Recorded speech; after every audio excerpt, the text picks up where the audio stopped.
Hello दोस्तों, कैसे हैं आप सब लोग। आप सबका स्वागत है किसमें, फिजिक्स क्लासेस बाय गुरुजी में। हम कोशिश कर रहे थे वर्क एनर्जी एंड पावर पढ़ने की। 9th क्लास का चैप्टर है, इसका ये सेकेंड पार्ट है। अभी तक हमने पढ़ा कि वर्क क्या होता है, वर्क का यूनिट क्या होता है। आज हमें पढ़ना है कि हम वर्क का एनालिसिस कैसे कर सकते हैं। How to analyse work, analysis of work. क्योंकि यार कोई भी चीज़ है ना, अगर उसका एनालिसिस करना मुझे आता है तो I can be a best student of my best faculty if I can analyse everything. क्योंकि एनालिसिस ही है जो चीज़ों को आगे बढ़ाने में मदद करता है। मैंने कहीं पर पढ़ा था कि वक्त के साथ खुद ही बदलना सीख लो, भीड़ से निकले अकेले चलना सीख लो। समझ में आया। अब वर्क डन होता क्या है, वर्क डन क्या होता है, when the force and displacement along with the same line. देखो पहला केस है वर्क डन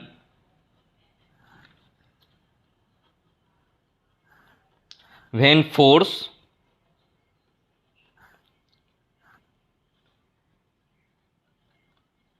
एंड डिस्प्लेसमेंट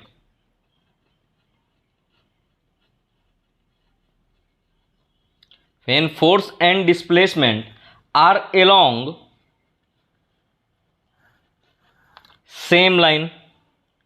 कैसे हों वो दोनों, सेम लाइन पर हों। क्या उन कौन से, जब work done when force and displacement are along same line. Case first, देखो physics is a study of case, study of material, study of surrounding. कैसे क्या कर सकते हो, क्या नहीं कर सकते हो, इन चीज़ों पर है। क्योंकि आजकल बड़े लफड़े चल रहे हैं यार, अगर नहीं पढ़ोगे ना तो बड़ा कुछ हो जाएगा। अभी देखो नीट की धांधली चल रही है, एनटीए आया, उसने बोला कि हम ग्रेस व्रेस हटा देंगे, नंबर दे देंगे, ये सब कर देंगे। क्या ग्रेस हटाने से उन सारे बच्चों का भला होगा जो बच्चे फेल हुए थे? क्या री एग्जाम कराने से सब कुछ सही हो जाएगा?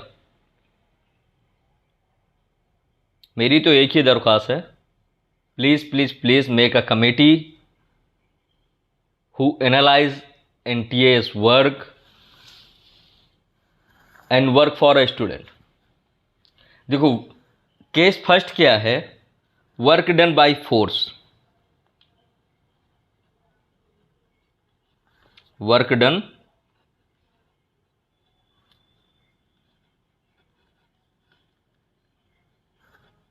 By force.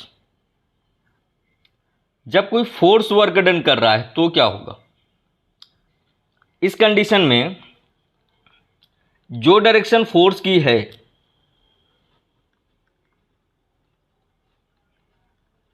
Direction of force is the same direction of displacement.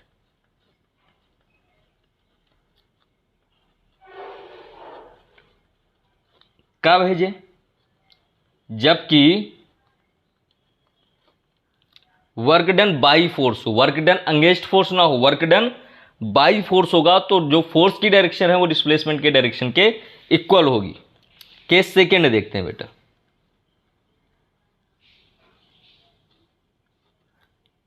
Work done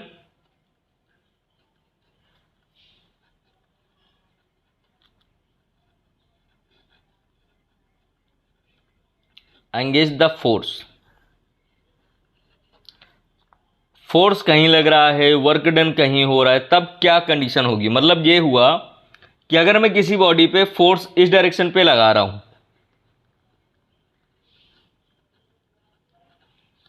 ये मेरी डायरेक्शन ऑफ फोर्स है, तो जो मेरा डिस्प्लेसमेंट का डायरेक्शन होगा वो जस्ट अपोजिट हो जाएगा। अगर ऐसा कुछ हो रहा है कि फोर्स की डायरेक्शन के अपोजिट डिस्प्लेसमेंट हो रहा है तो उसको क्या कहेंगे हम, work done against force. Like friction, friction में हम ऐसे चलते हैं ना, फ्रिक्शन क्या करता है, हम अपने पैरों से पीछे की तरफ फोर्स लगाते हैं, तब हमारा अगला पैर आगे जाता है। तो फोर्स तो हम इस डायरेक्शन में लगा रहे हैं पर हम बढ़ कहाँ रहे हैं, इधर जा रहे हैं ना, ऐसे फोर्स लगाया, इस डायरेक्शन में हमने फोर्स लगाया, हम बढ़े कहाँ, ऐसे, इस डायरेक्शन में फोर्स लगाया, हम ऐसे बढ़े। तो ये जो कंडीशन है इसको बोलते हैं work done against the force. अगर मैंने फोर्स भी इसी डायरेक्शन पे लगाया है और मेरा डिस्प्लेसमेंट भी इसी डायरेक्शन पे हो रहा है तो ये होगा work done by force. Like ये पेन है मेरे पास, इसको मैंने फोर्स लगाया इस डायरेक्शन पे, अगर डिस्प्लेसमेंट ऐसा हो रहा है तो ये वर्क डन बाई फोर्स है। अगर मैंने फोर्स लगाया है इस डायरेक्शन पे, किस डायरेक्शन पे,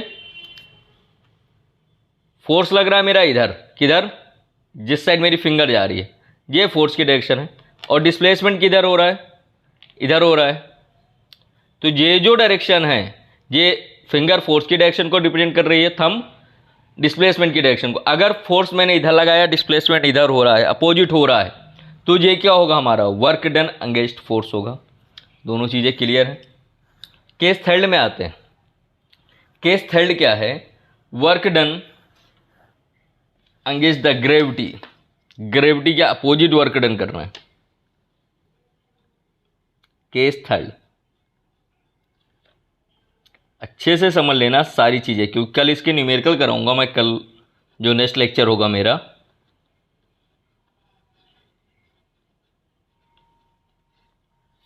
क्योंकि यहां से 9th क्लास की केवल थ्योरी नहीं है, अब फिजिक्स का मास्टर बनना है आपको। 2 चैप्टर आपने अच्छे से पढ़े, थोड़ा बहुत साथ दिया आपने, अब यहाँ से मास्टर बन जाओ। क्योंकि स्कूल भी खुलने वाले हैं और स्कूल के से अच्छा करके दिखाओ। जब ग्रेविटी की बात आती है तो फोर्स क्या हो जाता है, m/g।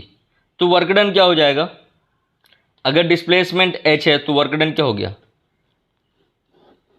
mgh। चीज़ें क्लियर हुई।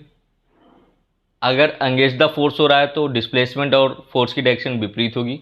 सेम हो रहा है, फोर्स के द्वारा हो रहा है तो दोनों डायरेक्शन सेम रहेगी। क्लियर है यहाँ तक, चलो आगे बढ़ते हैं। एक नई कंडीशन आ गई कि वर्क डन निकालना है when the force and displacement are inclined.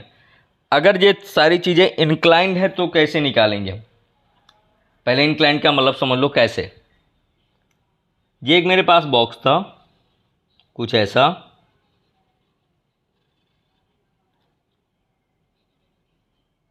ठीक है, ए नाम का एक बॉक्स। क्लियर है यहाँ तक, कोई दिक्कत। इसको मुझे इस तरफ खींचना है, इस डायरेक्शन पे लेकर जाना है। एक तरीका है कि मैं इसको इधर से धक्का देना शुरू कर दूं, एक तरीका मैं इसको ऐसे पकड़ के खींचना शुरू कर दूं। दोनों पे मेरा फोर्स ज़्यादा लग रहा था। एक भैया है, उन्होंने मुझे दिमाग दिया कि बेटा ऐसा करो, यहाँ से एक रस्सी बांधो और कुछ ऐसा खींचो।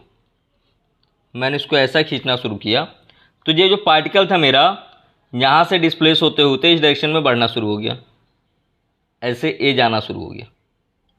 जब ये जा रहा है, जब ये इस डायरेक्शन में जा रहा है तो क्या होगा, वर्क डन। फोर्स तो पता चल गया, वर्क डन निकालना है। W इक्वल टू क्या होता है, F/s होता है। S कौन सा, डायरेक्शन ऑफ फोर्स।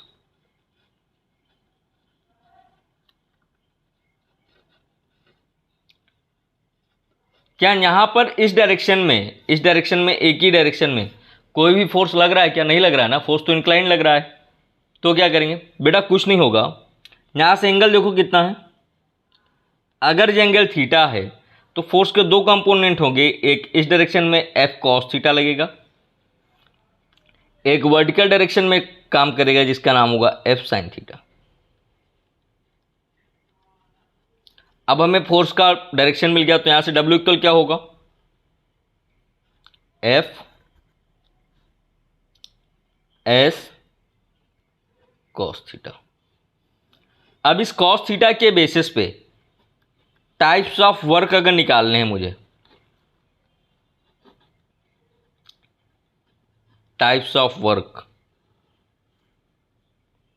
कैसे, case first, if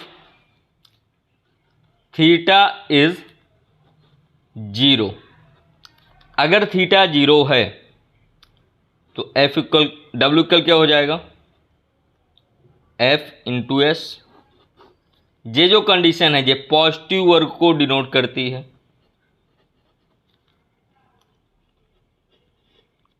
case second,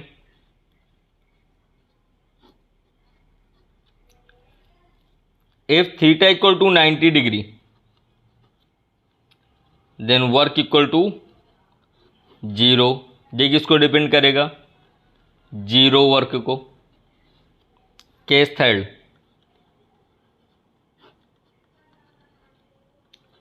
if theta equal to 180 then W equal to minus F into S.